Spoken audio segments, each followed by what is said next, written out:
Doctor Shailesh Kharkwal जी, Singapore से। राधे राधे महाराज। राधा वल्लभ श्री हरिवंश महाराज जी, आपके चरणों में कोटि कोटि प्रणाम। महाराज जी, मन में एक जिज्ञासा रहती है कि जब भगवान कर्मों के हिसाब से सभी मनुष्यों की गति देते हैं और मृत्यु लोक के बाद परिजनों के पीछे छूटे परिवारजनों से कोई संबंध नहीं रह जाता, तो फिर हमको पितृदोष या पितृ आत्माओं द्वारा उत्पन्न होने वाली बाधाओं के बारे में क्यों सजग कराया जाता है? महाराज जी, इस शंका का ये केवल जीवित उचित की समाधान बात कर रहे हो ना? जी। जीवित की बात कर रहे हो। ये हमारी भावना की शुद्धि के लिए है। अब हम जैसे हमारे पिता पधार गए और उनकी हम संपत्ति का उपभोग करते, उन्होंने हमारा पालन पोषण किया, उनका हमसे संबंध नहीं, लेकिन हम तो जीवित होकर उनका संबंध मान रहे ना। अब हम जब उनको सुकृत दान करेंगे, भजन का, दान पुण्य का, पिंड का, तो जिस योनि में होंगे उनको प्राप्त होगा, वो उनकी उन्नति होगी।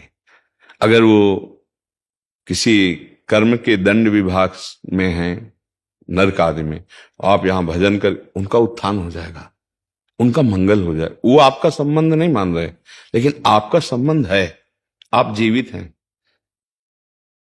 आपका स्थूल शरीर जब पड़ा होता है सैया में और आप स्वप्न देख रहे होते हैं, तो आपका स्थूल जगत और स्थूल शरीर से कोई मतलब नहीं होता, लेकिन मतलब है, जगने वाले को स्थूल से मतलब होगा, होगा ना। ऐसे ही जब शरीर छूटता है तो इस स्थूल जगत का उसका संबंध विस्मृत हो जाता है, लेकिन आपका जागृत है तो आप उसका कल्याण कर सकते हैं, क्योंकि वो आपका पिता रहा है। उसको पता नहीं है, उस समय उसको ज्ञान नहीं है, लेकिन आपको पता है, तो आप उसका मंगल कर सकते हैं भजन के द्वारा, तीर्थयाटन के द्वारा, पिंडदान के द्वारा।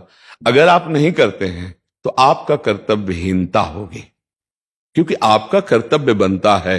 उन्होंने आपके लिए जो भी किया, अब वो चले गए, उनका कर्तव्य खत्म हो गया आपके प्रति, अब आपका कर्तव्य उनके प्रति है, क्योंकि वो आपका पिता का संबंध था। अब उनका मंगल होना चाहिए। तो हम अगर पिता की संपत्ति नहीं, तो हम संपत्ति कमाएं, उनके लिए दान करें, वो दान उनको समर्पित करें, तो वो जहां भी होंगे उन्नति प्राप्त हो जाएगी, उनको उत्थान हो जाएगा, उनका स्थिति से उत्थान हो जाएगा, मंगल होने। मानो किसी मनुष्य शरीर में गए, अब उनको जो दंड मिलने हैं, उनको जो प्रारब्ध रचना हुई, और आपने भजन बल दे दिया, तो सब रुक जाएगा, उनका जीवन मंगल में हो जाएगा। इसलिए प्रथा बनाई गई कि उनका अधूरा कार्य आप पूरा कर सकते हैं, उनको भगवत प्राप्ति करा सकते हैं। आप जब भजन करके भगवत प्राप्त होंगे, संकल्प करेंगे, तो बोले 21 पीढ़ियां तर जाती हैं, 14 आगे की और 7 पीढ़ी की, तो वो तो पिता है, उनको तो परम पद मिल ही जाएगा। उनको स्मृति नहीं है, आपको स्मृति है। अगर समझा कि स्मृति क्यों नहीं रहती, तो जैसे आप स्वप्न में होते हैं तो आपको जागृत शरीर की स्मृति नहीं रहती कि वस्तुतः मेरे शरीर को सुंदर सैया पर सुलाया गया है, मैं एक स्वप्न देख रहा हूं, ऐसा बोध नहीं होता। स्वप्न सत्य होता है और ये स्थूल शरीर का विस्मरण होता है, समझ रहे ना। ऐसे ही वो जिस लोक में गए हैं, तो आपका विस्मरण हो चुका है, आपका कोई संबंध उनकी स्मृति में नहीं है। वो जहां है, जैसे अभी आप आए हैं, तो आप कहीं से आए हैं ना, पूर्व में कहीं ना कुछ थे, आपको कोई स्मरण नहीं है। लेकिन यदि पूर्व में आपका कोई संबंधी ऐसा है जो भजन तप और आपको, तो आपका ज्ञान विज्ञान प्रकाशित होने लगेगा, अचानक आपकी स्थिति बदलने लगेगी, शरीर की, स्वभाव की और वैभव की, क्योंकि आपका संबंधी कोई संकल्प कर रहा है। इसीलिए जब कोई भगवान का भक्त पैदा होता है, तो जो पितर अन्य लोकों में होते हैं, उनका परम मंगल होना निश्चित हो जाता है, तो वो कुल धन्य माना जाता है कि वो धन्य हो गया। सो कुल धन्य उमा सुन जगत पूज्य सुपनीत, क्योंकि सतरत सतरत सा लोकांतर्यति। अब उस कुल में पैदा हुआ, वो चाहे नरक में पितर हो चाहे स्वर्ग में हो, दोनों बंधन युक्त हैं। एक सुखास्पद है, एक दुखास्पद है, लेकिन दोनों से पतन होता है, दोनों गिरते हैं, नरक भोग कराते हैं, स्वर्ग भोग कराते हैं। लेकिन भजन बल वो उनको परमार्थ की स्थिति, परम पद प्रदान कर सकता है। अब पुत्र अपने पिता माता की क्या, पीछे की पीढ़ियों को, पितामह आदि को भी परम पद प्रदान कर सकता है। तो ये बात है, उनको हमारा संबंध खत्म हो चुका, हमारा कर्तव्य उनके संबंध का निर्वाह करना है। जैसे बहुत लोग हैं, पिता के लिए गया श्राद्ध आदि करते हैं, यज्ञ कराते हैं, भोज कराते हैं, पिता के निमित्त वो उसको सुकृत प्राप्त होता है जाकर के। पिता के निमित्त से भागवत कराते हैं, जप करवाते हैं, कीर्तन ये सब उसको प्राप्त होता है। तो वो जीवात्मा जो पिता बन के आया था उसको पता नहीं है, पर आपके इस दान पुण्य के बल से उसके जो दंड विधान थे वो क्षमा हो जाएंगे और आगे बढ़ जाएगा। इसलिए कहा जाता है कि जहां पुत्र हुआ, परिवार में संतान हुई, चाहे वो बच्ची हो चाहे बच्चा हो, तो को पिता प्रसन्न होता है कि अब हमारी दुर्गति नहीं होगी। ये भजन साधन, अगर हमसे चूक हो गई तो ये भजन साधन के द्वारा मंगल कर देगा। लेकिन यदि ऐसा ना हुआ तो फिर पुत्र का होना ना होना बराबर है। इसलिए माना जाता है ना, संतान हो गई, हमारी आत्मा है, ये हमारे लिए कुछ करेगा। अगर हम चले भी गए तो हमारा कल्याण ये करेगा, क्योंकि हमारा वंशज है, उसके संबंध से उसको प्राप्त हो जाता है। महाराज जी, दो और प्रश्न आते हैं दिमाग में इसमें। महाराज जी, एक तो इसमें फिर पुत्र हो या पुत्री हो, उसमें कोई भेद नहीं होना चाहिए? नहीं होना चाहिए, नहीं है, इसमें भी नहीं है। क्योंकि जैसे पुत्र स्वयं कर रहा है तो वो पुत्री पति के साथ कर रहे हैं, तीर्थयाटन जो भी कर रहे वो उसके अंश है, उससे उसका कल्याण होगा। उसमें ऐसा कोई खास बात नहीं कि पुत्र ही हो तब ऐसा होगा। हाँ, ऐसा नहीं है, पूरी सामर्थ्य पुत्री में भी है।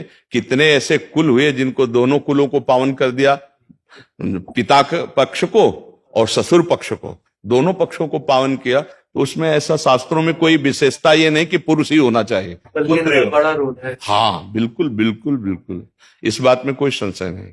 और दूसरा प्रश्न महाराज जी, जैसे जीवात्मा मतलब जब आत्मा मतलब अपना स्थूल शरीर को छोड़कर चली गई तो उसके बाद नरक गति और स्वर्ग गति और फिर मृत्यु लोक में भी दोबारा आ सकती है भोगने के लिए। तो फिर अगर किसी वो दूसरे स्थूल शरीर में चले गई तो उस समय पे भी यही संबंध रहता है पितृ वाला ही, जैसे कि अगर आप बोल रहे हैं अभी बताया ना कि अगर वो किसी मनुष्य शरीर में गया है तो उसकी उन्नति होने लगेगी, उसकी बाधाओं का नाश होने लगेगा आपके संबंध से, उसको पता नहीं है।